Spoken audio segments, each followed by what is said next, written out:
YouTube is making millions of dollars a year off of climate change deniers. My first reaction to this Reuters report was, quelle surprise. I hope the sarcasm in that came through. But as I listened and watched, I became rather horrified. While the Reuters report is discussing channels that engage in climate denial, the visuals show a YouTube search of channels that absolutely do not engage in climate denial, like Simon Clark or Majority Report or Deutsche Welle, Al Jazeera. I mean, come on. That's visual misinformation. Which said climate deniers have found ways to evade YouTube's misinformation policies. And that's allowed videos filled with false claims about climate change to run on YouTube's ad-supported channels. Who in Reuters put this together? This is comically bad. The second nit I have is simply a fundamental error that I don't expect of a professional organization like Reuters. A fundamental, basic rule of video production, of news production: visuals must back up the spoken word. And Reuters violates that basic rule. Let me play the clip for you and see if you don't mentally stumble over what's being communicated verbally and what's being presented visually. YouTube, which is owned by Alphabet, makes up to 13.4. So, when the narrator says YouTube, there should be a picture of YouTube. And when the narrator says Alphabet, there should be a picture of Alphabet.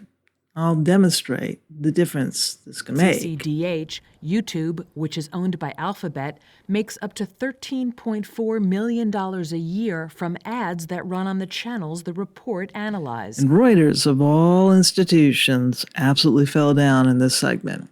And the most basic mistake imaginable: images are not backing up the spoken word. This is fundamental to audiovisual presentation. Fundamental.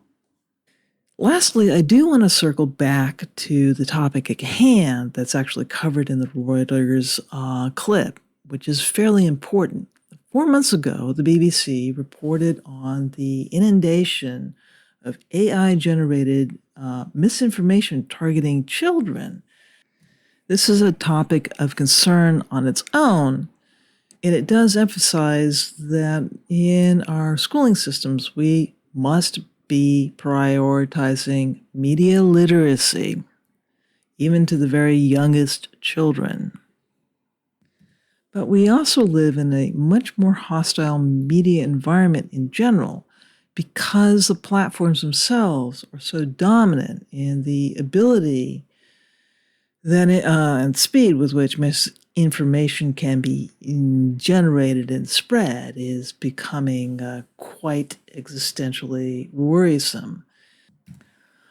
All the major for-profit proprietary platforms have a conflict of interest. They have an economic incentive to sell both misinformation and right-wing information, because these sources of information are funded by very, very wealthy sources, either corporations or rich individuals who have started entire platforms to propagate or proselytize their particular outlook in the world.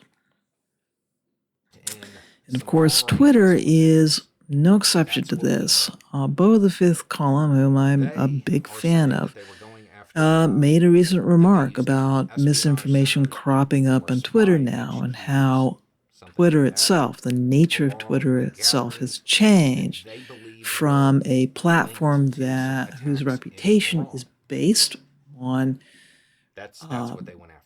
the quick propagation of breaking news that was authentic and reliable to a source of information that is used to shape public opinion, which is all fabricated for that purpose. That there were multiple strikes, but that, quote, no U.S. facilities were impacted. The U.S. is describing the action as reckless. I know that some people are going to say, but I saw footage on Twitter. Yeah, you saw one of 4 videos. There was a time when if you saw multiple accounts on Twitter posting footage saying something just happened, that it probably did. That time has passed. The reputation of Twitter is changing because the currency is changing. The currency on old Twitter was reputation, accuracy.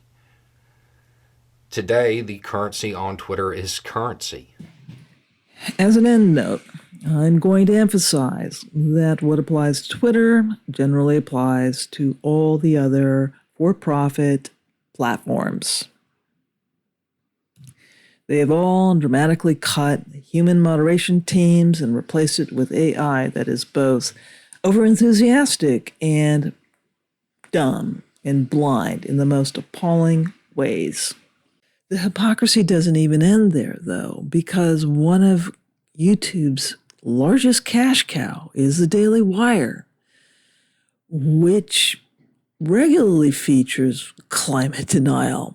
Keeping temperature records, and not even just since when they started keeping historical records of anything. They're saying it's the hottest in 125,000 years. Well before the dawn of human civilization, that's how far back they're going. YouTube, or should I say Google, or should I say Alphabet, intimately understands gaslighting. It is, after all, their bread and butter.